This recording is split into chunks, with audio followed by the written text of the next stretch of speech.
दिल्ली विधानसभा में आज भारतीय सैनिकों को श्रद्धांजलि देने के लिए निर्णय लिया गया है। जी आपको बता दें, ये अवसर 1918 में आयोजित ऐतिहासिक युद्ध सम्मेलन की स्मृति से जुड़ा है। इस सम्मेलन में देश भर के प्रतिनिधियों ने भाग लिया है। साथ ही कार्यक्रम में इतिहास और सैनिकों ने के योगदान को याद किया जाएगा। देखिए इस मामले में हमारे संवाददाता की खास रिपोर्ट। माननीय सदस्यगण, आज हम एक 75,000 उन सैनिकों को श्रद्धांजलि देने जा रहे हैं, उसके पहले जिन्होंने विश्व युद्ध में अपने प्राण न्यौछावर किए। उससे पहले मैं उस विषय को आपके सामने रखना चाहता हूं। जैसे आज की कार्रवाई रिकॉर्ड पर आ रही है, ऐसे ही आज के ही दिन 108 वर्ष पहले इसी सदन में 28 अप्रैल 1918 को इसी चैम्बर में, जहां आज हम एवं आप दिल्ली की जनता के प्रतिनिधि के रूप में बैठे हैं, तत्कालीन वायसराय लॉर्ड चेम्सफोर्ड ने दिनांक 27, 28, 29 अप्रैल 1918 को एक ऐतिहासिक युद्ध सम्मेलन का आयोजन किया था। इसी सदन में आयोजन हुआ था। इस सम्मेलन में देश भर से लगभग 120 प्रतिनिधि एकत्र हुए थे। राजवाड़ों के शासक, प्रांतों के प्रतिनिधि और राष्ट्रीय नेता। विषय था प्रथम विश्व युद्ध में भारत की भूमिका। माननीय सदस्यगण, मैं चाहूंगा कि लवली जी इस पर जरूर गौर करेंगे। इस सम्मेलन का महत्व केवल इतना नहीं था कि यहां से भारतीय सैनिकों की भर्ती का आह्वान हुआ था, यानी इस सदन में फैसला हुआ था कि प्रथम विश्व युद्ध में भारतीय सैनिक जो है वो युद्ध के मैदान में जाएंगे ब्रिटिश की तरफ से, बल्कि यह भी था कि महात्मा गांधी स्वयं इस सम्मेलन में उपस्थित थे।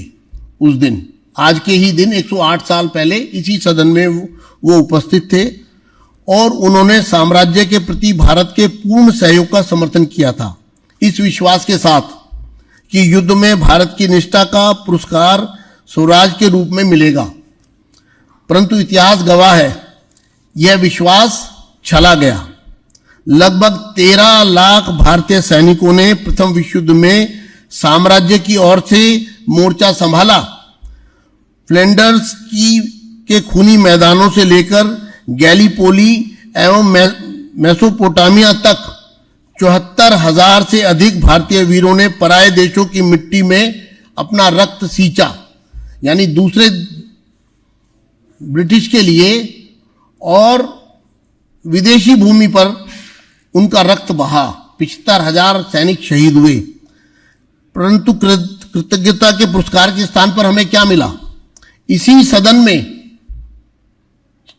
जब यह सम्मेलन हुआ, उसके ठीक 11 महीने के बाद 18 मार्च 1919 को इसी सदन में भारत को मिला रॉलेट एक्ट, और जिसकी परिणति हुई जलियांवाला बाग।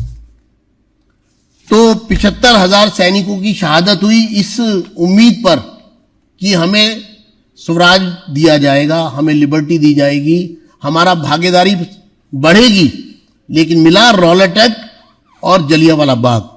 माननीय सदस्यगण, यह सदन जिसमें हम आज बैठे हैं 1912 में निर्मित ई मॉन्टेगू थॉमस एवं संरचित इस ऐतिहासिक पुराना सचिवालय केवल ईंट और पत्थर का ढांचा नहीं है, बल्कि ये भारत के संसदीय इतिहास की जन्मस्थल है। 27 जनवरी 1913 को इसी चैम्बर में पहली बार केंद्रीय विधायी परिषद की बैठक हुई थी। गोपाल कृष्ण गोखले, विपिन चंद्र पाल, पंडित मदन मोहन मालवीय, लाला लाजपत राय, विट्ठल भाई पटेल जैसे महान व्यक्तियों ने इन्हीं दीवारों के बीच में उनकी वाणी आज भी गूंज रही है।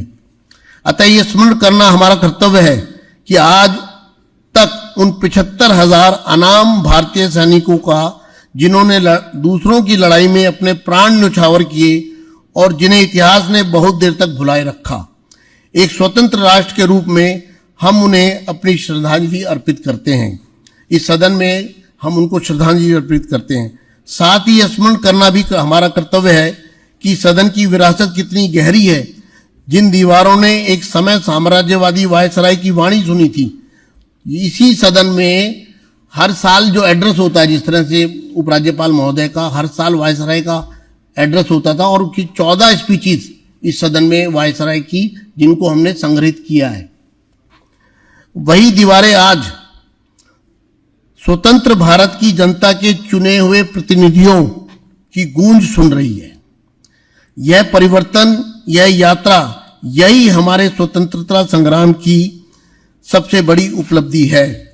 आइए इस अवसर पर हम सभी 1 मिनट का मौन रखकर उन भारतीय वीरों को नमन करें, जिन्होंने 108 वर्ष पहले अपने कर्तव्य का पालन करते हुए अपना सर्वस्व न्योछावर